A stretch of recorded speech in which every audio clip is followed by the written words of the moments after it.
Welcome back to Beelzebub the Jag.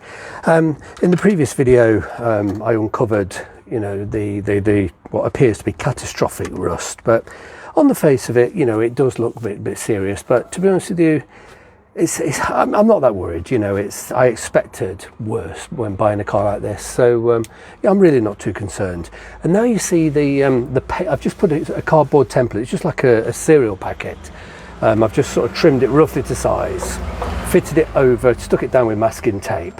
I'm now going to sort of try and trace the actual shape and the swage lines. And it's not a difficult job, but you need it to be fixed. So I've stuck it down with masking tape. You don't want it sliding about when you're trying to get a reasonable and accurate line, but you can sort of do it by feel. And of course, let's see now. I think. I don't want to be tearing the card because the cardboard.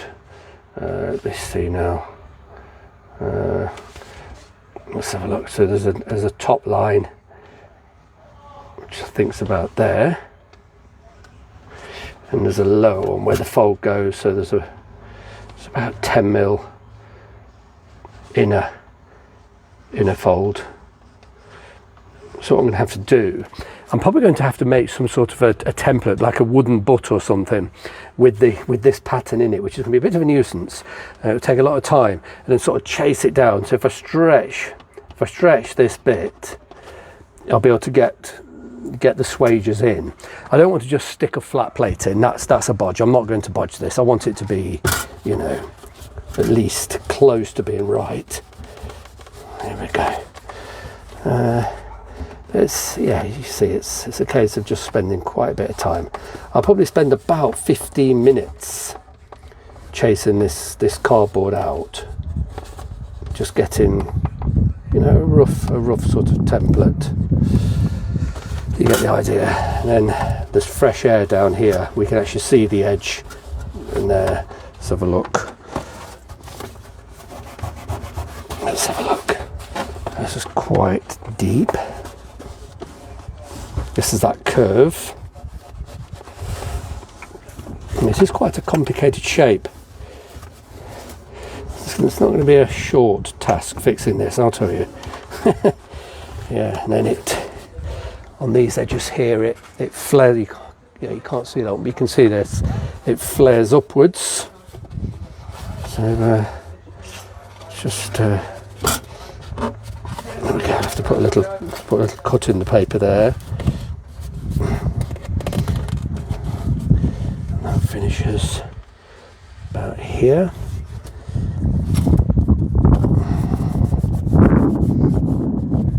Okay.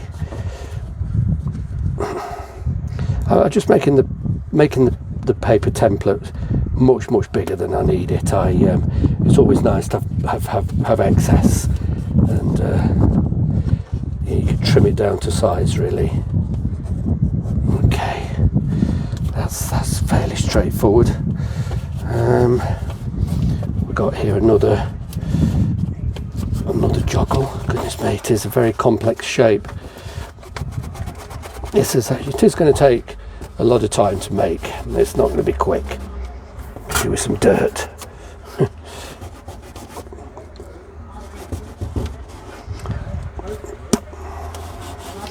But like I say to you, I just take my time. Don't rush. Get it right if I can.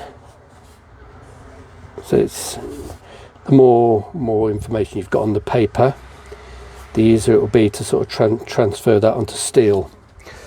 Alright, here we go. Okay, so I've got a high bit, then it drops down again, then these bits drop down again, so there's 3 different levels to this one panel.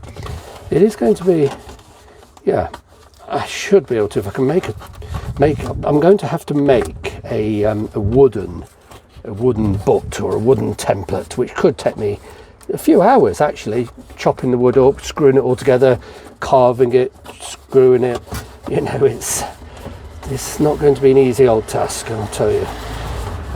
Is that supposed to be? How is that supposed to come up? It's only about 5mm. This one, yeah, about 5mm. That one's quite deep, that's about 10mm. This one's less, 7mm. 7mm.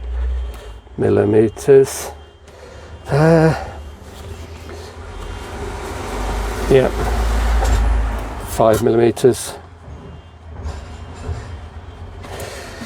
All right, there we go.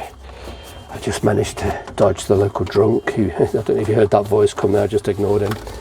That's the thing, we work in the street. You've always got different people wanting to stop and talk. He's friendly enough, but I'm afraid he's a street drink. I think he seems to have somewhere, a hostel or something where he lives in, but yeah, he sort of stands in the street drinking all day. It's very sad. I don't think it's going to last very long. All right, let's have a look. Just get a bit more in here. And a lot of this is missing. I'm trying to trying to work onto fresh air. 5mm. As I'm pressing through, it's hollow underneath. The metal's just gone. There we go. That's not too bad. Now I'm going to pull that out. I'm going to sort of trim it all up. I'll trim it to size, and then I need to work out quite how I'm going to make this. Because if I can get a butt, some sort of a jig, I'll chase it in with a hammer and a chaser. But I've decided I'm not going to try and seam weld in here. I'm going to joggle. It's a great little tool. It's got a little. Let's just get it to the camera. It's got a little sort of step. You close the jaws, and you turn this round, and then it punches as well. I'll demonstrate it for you. I've already done. See that little line? There's a little step there. So if we just pop, which way? Now it's upside down. Let's get it the right way around, and I'll do a little bit more. You have to apply some fair force. Takes both hands.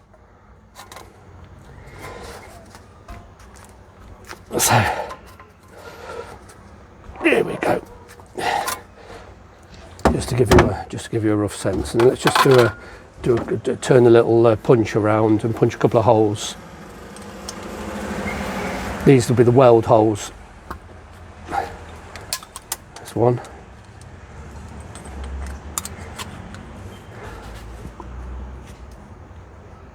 Two. There we go, and I'd already done one. There's three. So I'll probably joggle the edge that's on the car, on the vehicle, and punch the patch. So when you put the two together, the patch sits very neatly in that step. Then you can weld, you can MIG weld the holes and grind it all back, and you know it comes out quite sort of flush. These are just scrap bits, but if you spend enough time with the joggler, by the time that's it's pressed in, if we bring it up to the camera, look, see it's. You know, if we put it like that, it's clearly overlapped. There's a step, but when it sits in quite nice, and just it gives you nice little areas that you can just plug weld. That's probably what I'll do: a series of plug welds all the way along on an edge that's been joggled like this. But I'll take the paper template out, and I'm going to have to work out quite how I'm going to be able to sort of chase this complicated pattern in. But ideally, I'll do it all in one piece. I don't really want to be welding various pieces together, but to do the metal in one piece is going to be a lot of fiddling, trying to make some sort of a bed to chase this into. Almost definitely I'll have to use bits of scrap wood. It'll be bits of just bits of plywood that I'll probably carve and get the router on. I could route these shapes out, and we'll see. I better go and find my router because I'm certainly going to need it.